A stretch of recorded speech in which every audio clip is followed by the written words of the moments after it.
Welcome to Dunamis Woman in Ram today. I am here we are all unfamiliar faces that you probably have never seen in a long time. But I am Ariel, and I'm here with Erica and Allison. And you are probably wondering, what are we going to bring to you today? But we are here to talk to you about mother-daughter talk. So if you are a mother out there, if you are a daughter, I encourage you to grab your daughter, grab your mom if you're a daughter watching the show, because we have some good insight for you. And really, we're just going to be really giving you real talk. I mean, no advice, no, things that what you should be doing as mother-daughters, just telling you about how to build a healthy mother-daughter relationship. And that goes through a lot of struggles. Getting a healthy mother-daughter relationship is not easy at all. No. But I've always hear, mothers and especially daughters saying, I can't stand my mother, or I hate my mother. Literally, they cannot stand to look at them. And we know, with the mother-daughter conference coming up, Mirror, Mirror, we name that for a reason, because literally it's like looking in the mirror at yourself, whether you're a mother or your daughter. And you look like your mama, you look like our mama, and I definitely look like our mama D. So we always look at ourselves. So what do you see in your mom? Like when you see her, what about yourself do you see in her that you can't stand? Well, perfect example. I see the feistiness. I see like the attitude. I see where I get mood swings from, and like I look at her sometimes and I'm like, like, why are you acting like this? Then I'm like, I do the same thing, so it's just that. But then I see the good qualities. I see the wisdom. I see the intelligence. I see the culture. I see just the friendliness, just to be popular. I used to always be like, my mom, she could get 105 likes on Facebook from saying hi, and I can't. And I'm just like, but it's so many people around that's like, oh my God, and it's just because of my mother that I became popular. So I see that, the connection that we have with people, just even being in the workforce, professionalism. I'm all about professionalism and customer service, but it came from my mother, So that's just one of the perks that I see. But then I also see, qualities, just and how I handle relationships with men, how I handle,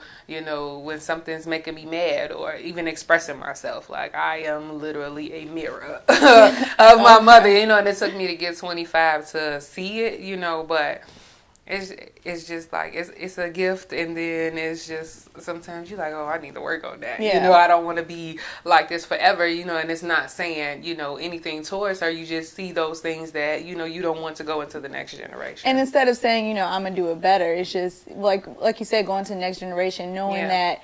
I always tell my girls the fact that it's a generational curse. Yeah. And, those things are what goes on in generation, and that's in you. And so it's not saying I'm going to be better, but it's saying, okay, well, I'm going to be the trailblazer to, stop the curse of this generation and what's going on. And you made a huge point when you said, like, being you now 25, because oftentimes, we think that daughters need their mothers when they're 5 and 6 or 7. No. And that's the time from what we're learning that they really need their father, if anything, that their father instills so much wisdom in his mind, in their mind. So as they get older, they think like their father. But at 24 and 25, that's when you need your mother. And, it's funny that you said that, because when I was younger, I was never with my mother. I have family members to this day that's like, oh, I didn't even know, where you were, because every family event, every weekend, I was with my dad. It wasn't, I'm going to be with my mom, I'm going to be under my mama. No, I wanted to be with my dad every weekend, and then once in my teenage years, I actually wanted to move with my dad, and now I'm just seeing like, I don't need my daddy right now. Yeah. You know what I'm saying? Like, my daddy can't really tell me too much about life and growing up and being a woman, and now I'm realizing that I need my mother a whole lot more than what I thought. I thought I was gonna be 25. I don't need her. I'm grown, I get it now, and I call my mother every day and ask her something like, I don't know how to do this. I feel this type of way. I need this like every single day. I need her for something. Well, at least you call her every day. Yeah. Okay, so what do you see in mommy? Oh my goodness. One, I see her feistiness, how I'm feisty. I see how she's procrastination and I'm procrastinated a lot. I see how she, she's very bullheaded. What she knows, and can nobody take that away from her. And I'm like that. Even when it comes to her children, how she was with us, don't ever talk to my kids and stuff like that. And I see how I am like that with my daughter. So now, ever since I have my daughter, I see myself more as her. Also, just how she's, like how she'd be like, I'm on my way, be there in 10 minutes, knowing she's an hour away. I do the same thing. Mm-hmm. So, I mean, I see a lot, but it goes back with Erica. Like, I see positives. Mm-hmm. I see the maturity. And like she said, how you're the older version of her and I'm the younger version of her. But I just see how, like, we're growing up to be together, to be just like her. You get what I'm saying? So, and it's funny because you always say you don't want to be just like your mother, know, but even you see those things in there, but it's aspects of your mother that kind of help you understand more of who you are, and not just the good things, but, as young women, you can go through rejection issues when it comes to men, fall in love, lust, how do you want to have sex so much and things like that you're thinking about. I mean, all those different traits that you have, come from, it may be within your mother. I'm not saying it just definitely comes from your mother, because it could be from your father, but, you see some young girls who are very needy and they want attention. All of those are traits in you that your mother could help you deal with if she acknowledged it herself. And that's a huge thing, is because mothers oftentimes don't want to acknowledge the inner parts of who they are, and not just, their personality, but really what they struggle with, how did they meet their daddy, all those different things, what are they attracted to. They like to dismiss that and say, I'm the mother, and kind of forget who the woman is. And at the same time, we're all growing up and we're becoming women, and you're a mother, but we're not mothers, so we're still struggling on the woman, and now you're struggling on developing the woman and the mother. And so those are things that mothers have to give that insight, too. But the question I was going to ask is, what about women who necessarily don't know their mother? They are in this world trying to figure out who they are, and they have no clue who their natural mother is. Let's say they were adopted, kind of, how would you kind of help them discover who they are? They're kind of just like, this is just me, but how could they even start that process of feeling, who am I as a woman? Well, I believe that, like, especially if you're seeking to find who you are, that means you're seeking, to a higher realm. That means you are seeking out God. That means you are praying about it. I don't think that it's any woman that's out here just like, I'm going to find myself by doing this and this and this and this. I think that every woman that really wants to be a woman will pray. And if you do pray and, you ask God, like, who am I? Help me find who I am. He'll send you somebody. God always sends things through people, so he'll always send you a person, or he'll even allow, a person who's been adopted or doesn't really know their mother or doesn't have a good relationship with their mother to actually have that moment with their birth mother, but then still have that, spiritual person that can pour into them, that can teach them, the things that they need to know to be, successful and to figure out who they are. So why do you think that, I'm going to ask you guys this question about why do you think that daughters have so much hatred and resentment, for their mother, whether they know their mother or they don't know their mother? Because I feel like that hatred and resentment is really a strategy to really pull us apart, and people don't realize that they just think, okay, well, I'm just growing development and I just hate my mother, but it's really a devil's strategy to really tear apart the bond of a mother and daughter together. And we're going to get into that when we come back from this break, because I think that that's a core thing that happens from all ages, whether you're 5 all the way up to 30, or either higher than that. It's so much resentment that you go through in those stages of where you really don't like who you see in the mirror. And oftentimes that's not just your mother, that's yourself, So we are going to come back and talk about that as we go to this break. And when we come back, we're really going to dig deep into the fact of hatred and resentment and how we even hated our own mothers, and then hating ourselves, of saying, I wish I could have been another part of a family, or I wish I could have had another mother. So we'll be right back, and we're going to jump right into that topic. So stay with us. And if you are still a mother and daughter, grab your mother and grab your daughter and catch us back on the second half of the show. Hi, this is Pastor D, founder and director of Dunamis Women and RAM International Ministries, and I am truly blessed to be a partner with TLN for National Prayer Day. And as a woman of God, I just decree and declare as my prayer that every woman will be healed in the depths of her soul. I decree and declare, which is my prayer, that every man will stand up in the authenticity of who God created him to be, because he is an awesome man and we need our men. I decree and declare that our children will be healed, that marriages will be restored. I decree and declare that our communities will be restored and homes will live again, that our churches may soar. We are the church, and I decree and I declare that our eyes will be enlightened to truth, and no longer will we be blinded by the schemes and the tactics of the enemy. I decree it in the name of Jesus. This is my prayer, and it is so in Jesus' name. God bless you.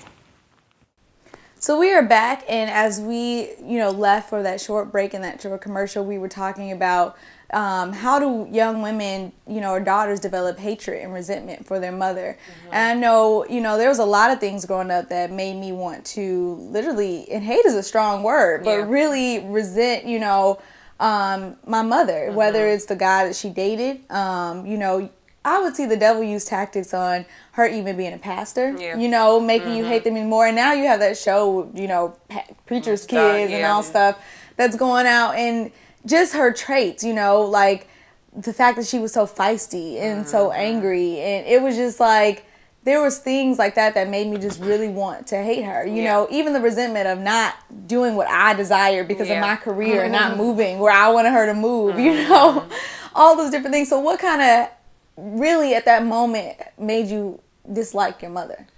Well, it was a lot of things.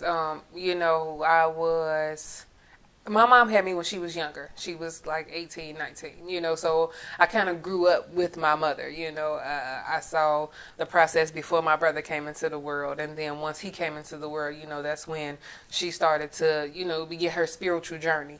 And so, I'm looking at what I knew before and then the spiritual journey. And then, she she was in ministry. So she was like a deacon and, we was at church all day, every mm-hmm. Sunday, it was just those type of things. And I was looking like, this is okay. But it was like a show to me, mm-hmm. So I resented her for that, because I was just like, you're dragging me into this show that you putting on, or just even like relationships with guys, or I just think that I thought my mom was supposed to be perfect, mm-hmm. like in my eyes she is perfect, in my eyes she's my best friend, but then there was a lot of stuff that I didn't understand. She was going through a lot, even though she had kids, and I was looking at her like, you're supposed to be perfect, mm-hmm. you're supposed to do this, you're supposed to do that, you're supposed to be my parent, I need you. But she needed somebody as well, and I couldn't understand that until I got to this age and to realize like, okay, she was doing this by herself. And I'm realizing as a woman,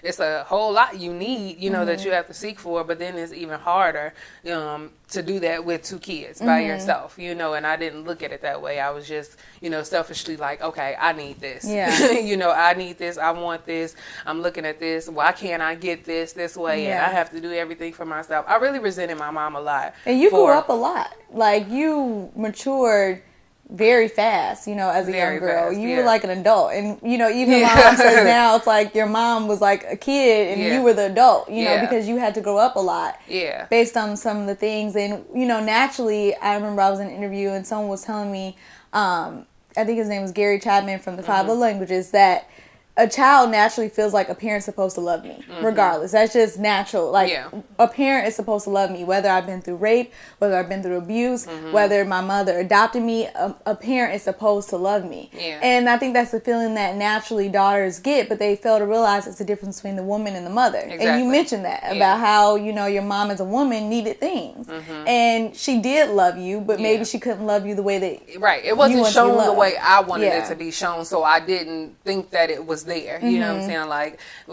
I did grow up very fast. My mom worked a lot to take care of me and my brother, so the responsibility of my brother was with me. Mm-hmm. So it was a time where I felt like, okay, this is not my kid. You know what I'm saying? Like, why do I have to do this? Why do I have to do that? Why can't I just have a regular teenage life? Why can't I just be an adolescent? I felt like that for a lot of my life. But then it wasn't like I was upset with my mother. I knew that, I was doing this for a reason. I had no problem helping her. But at the same time, it was still a lot of resentment, because it's just like, I don't have a life. I just have this life of, helping my mom or helping my brother, or, seeing us in this situation and wanting better for us. Mm-hmm. And I couldn't help her. You know, Yeah. like I was young. I couldn't get up and get a job. And when I did get a job, I just cared about myself. I'm like, okay, you know, I have a job now. I'm going to make sure I got these clothes. I'm going to make sure I got this. I'm going to make sure I look good all the time, you know, because I always had stuff, but I didn't have the stuff that I wanted. Yeah. So it wasn't like, you know, I was like, okay, I'm going to take the burden off of her and I'm going to just Yeah. work. So then that made me be even more resentful because I'm like, now I take care of myself. I don't need anybody. Becoming that like independent Yeah. woman that, you know, makes you resentful. And a lot of single moms do that. You know, Yeah. well, I got this, I got that. And, you know, you're a single mom. So even talk about that, you know, aspect of, you know, growing and becoming independent. And then on top of that, you know, what made you hate your mother and what possibly your daughter could make, you know, hate you in that aspect of growing up. Like, with me having a daughter, I really look forward to the time we spend together. Well, it's not so much hatred, but my resentment that I had with my mother was more so the lack of time she had with us. Mm-hmm. You know, the lack of time to spend with us, the sit down, the bedroom talks, and lay in the bed up under her arms. That nurturing, how she was always working. I know we joked around, was like, we're going to throw away that pager. If it's not because of the pager or her cell phone, we're going to throw it away.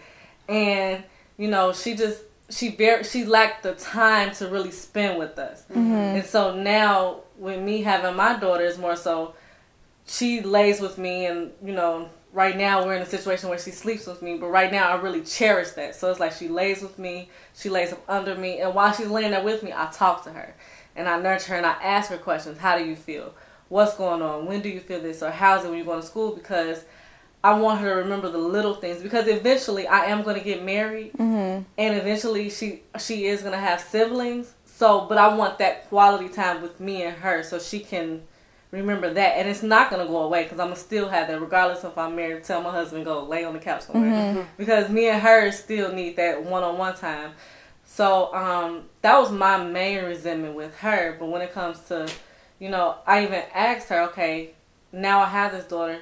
Now I'm like, well, that's why she couldn't spend time with me, because she's working her butt off to provide. And I see some things differently. I see how she worked to take care of us. I see, you know, why she did what she did to take care of us. I see the late nights she had out.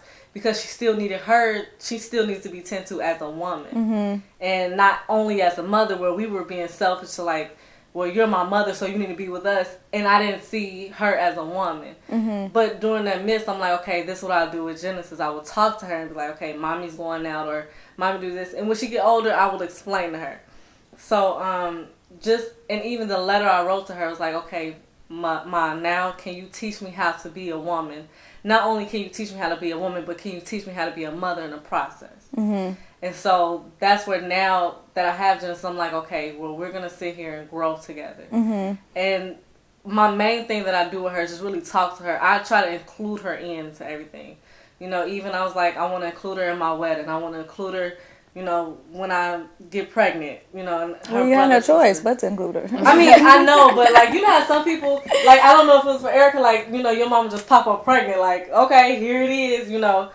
But for her, you know, to rub my stomach and here go your little brother, here go your little sister, and when the baby come out, her be in a room with me, you know, and stuff like that. I mean, that makes sense, but oftentimes, you know, there are times where people, you know, young girls or daughters get married and their mother just isn't even there, you know, in the midst. Or their mother may get married and, you know, their daughter isn't there because they don't support it or things like that. Yeah. And, you know, it's really, like you said, going through that process together. And I think that, you know, you really have to sit back and say, okay, well, I have the role of a daughter. I have the role as a mother.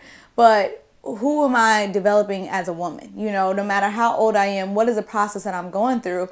And then how can you help love me through that process? And I think a lot of times we could be selfish instead of thinking, okay, how does this person want to be loved? And then how do I need to be loved? And how can we mesh that together? You know what? I think that it's a big issue because most women don't know how to say, I need this. Most women don't know how to say, you know, I need this love. I need this affection. These days, growing up, you know, like I've been taught my whole life, you be independent. You don't need anybody, especially a man. You know, you do this by yourself. You don't ask for help. You just pick up and go. You know, that's been my life. You know, I figure out a strategy. I try to do it by myself. And you get to a point where you're like, you can't do that. It's impossible to do something by yourself all the time. And I think that mothers and daughters, clash because they have that same mentality. Like daughters have been taught by their mothers, to be this independent person, and they can't express to their own mothers that, look, I need your help. I need this love. And the most common cliche out here now is that you have to teach somebody to love you. And that's huge. Teaching someone how to love you, and you can't teach someone if you don't know how to love yourself. Exactly. So we're going to come right back and piggyback off of that. So stay tuned with us. Hi, this is Pastor D, founder and director of Dunamis Women and Ram International Ministries, and I am truly blessed to be a partner with TLN for National Prayer Day. And as a woman of God, I just decree and declare as my prayer that every woman will be healed in the depths of her soul. I decree and declare, which is my prayer, that every man will stand up in the authenticity of who God created him to be, because he is an awesome man, and we need our men. I decree and declare that our children will be healed, that marriages will be restored. I decree and declare that our communities will be restored and homes will live again, that our churches may soar. We are the church, and I decree and I declare that our eyes will be enlightened to truth, and no longer will we be blinded by the schemes and the tactics of the enemy. I decree it in the name of Jesus. This is my prayer, and it is so in Jesus' name. God bless you. So you mentioned, and you left off with the point of, teaching someone how to love you. And the reality is that if you don't know how to love yourself, you can't teach someone how to love you. And that's really, really huge, because a lot of times, because of our rejection and not being loved for our mother, it leads us, we don't say anything. We say, okay, well, we're independent, we can do that. But it leads us into a man who's supposed to just figure out who we are and say, okay, love me. And then you can't even express or say, okay, this is how I want to be loved.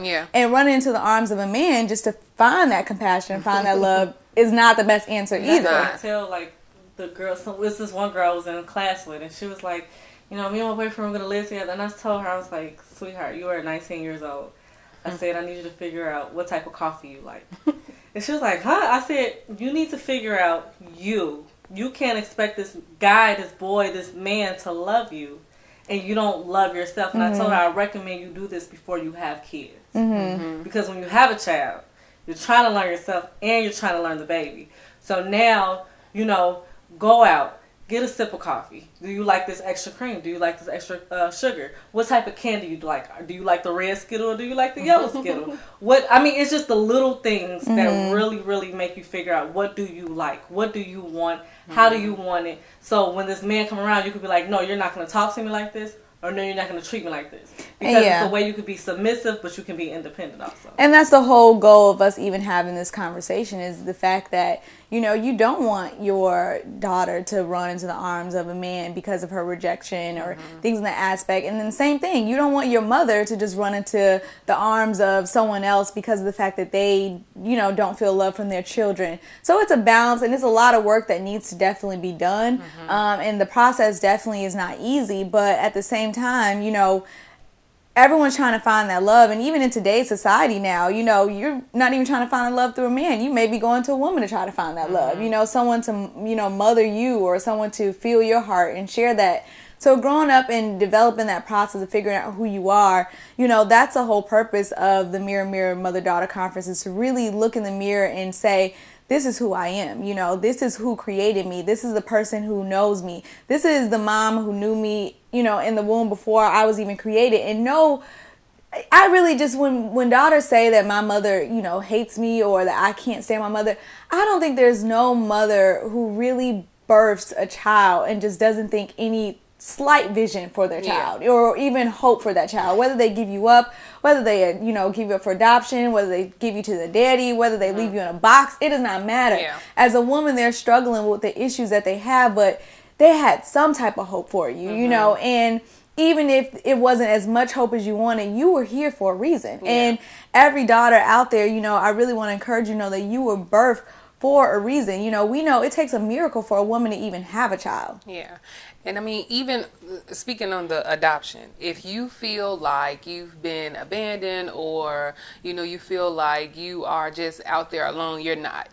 Think of it like this. Your mother gave you away because your mother saw something in you that she could not give you. And she felt like that person that she gave you away to can give you more of a value and more of substance than what you had. So if you're feeling that way today, if you feel abandoned, rejected, don't think of it like that. Think of it in a positive aspect. And if you need answers from your mother, then go seek it.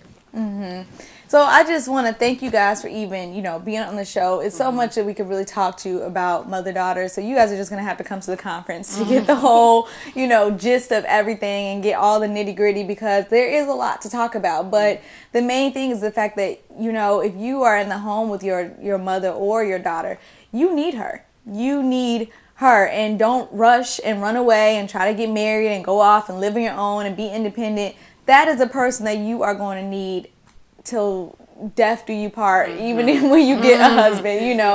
That is something that you're always going to need. You're going to need guidance and love and development. So, I encourage you guys to just really start open and communicating, and just, even if it's difficult, you may not know how, but just open up your mouth and you'll see what may start to happen through that communication and through that conversation. And it's going to feel awkward. It's going to feel weird. It's not going to be comfortable. But at the end of the day, I think you're really going to appreciate it and you're really going to value it. So I just thank you for taking the time to tune in. Thank you guys for being here, Erica and Allison. You guys are amazing. And just stay tuned and go visit our website at www.dunamis-woman.com to get upcoming information of our Mother-Daughter Conference for Mother's Day. Thank you. Bye.